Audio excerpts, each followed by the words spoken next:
Hello, welcome. I'm Meredith Debonair, in case you forgot or didn't know. And I just thought I would talk to you a little bit about the life and times of Angel Evans. What is the life and times of Angel Evans? That was my first published short story, which was with the Book Smugglers, back when they did sort of stories in novellas and stuff, which sadly they don't do anymore. But you can still read this online for free. It's still hosted on their website, so it's available, just you can't download it as an ebook. And so the life and times of Angel Evans is about this lady, Angel Evans, who is a chosen one. It's very fantasy based. And what I was thinking about when I was writing this is, what does a chosen one do afterwards? You fulfilled that prophecy. What do you do? So I thought probably the best way to do this was I would just read you the beginning of the story. And then if you like it, you can go and read the rest of the story online. Ta-da-da-da-da-da.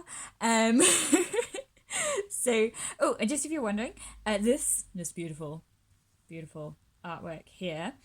So this was the art that the cover was based on, and it's by an artist called Jenna White, and she's really good, and I will put a little link to her in the bottom of this video.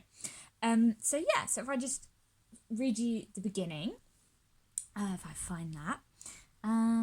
So here we go. The life and times of Angel Evans. Ooh, the lighting has changed. I'm not very good at this whole video lighting thing, so please forgive me. So, when Angel Evans was born, 5 prophets had heart attacks and died. A 6th suffered a stroke, lost all use of his limbs, and passed away 3 weeks later. A 7th and final prophet woke up at the moment of Angel's birth, screamed for 10 minutes, babbled something about saviours and the end of the world, and then ran off, changed her name, and was never heard from again. It was an auspicious birth, to say the least, and Angel's parents had very high hopes for their only child. Angel herself was, for a long time, completely unaware of these bizarre circumstances. The general wisdom in her world was that one should never tell prophecies to the person they were about, especially birth prophecies, and that prophecies would sort themselves out. Still, throughout her childhood, a lot of people took undue interest in Angel, a fact that the somewhat precocious child always struggled to understand.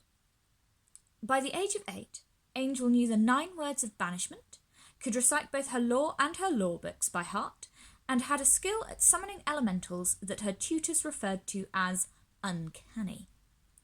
She had also barely been allowed beyond the confines of her family's holdings, and was becoming increasingly curious. 3 weeks after her 8th birthday, Angel Evans vanished. 18 years later, that entire dimension collapsed in on itself, and for the people living there, that was the end. For Angel Evans, it was a good reason to move somewhere else and try to forget. So there you go. Woo. That's the beginning of the life and times of Angel Evans. I hope you enjoyed it. And if you want to read more, I'll pop a little link down below, and you can go and read the rest of that story. Ta-da! That's our video for this week.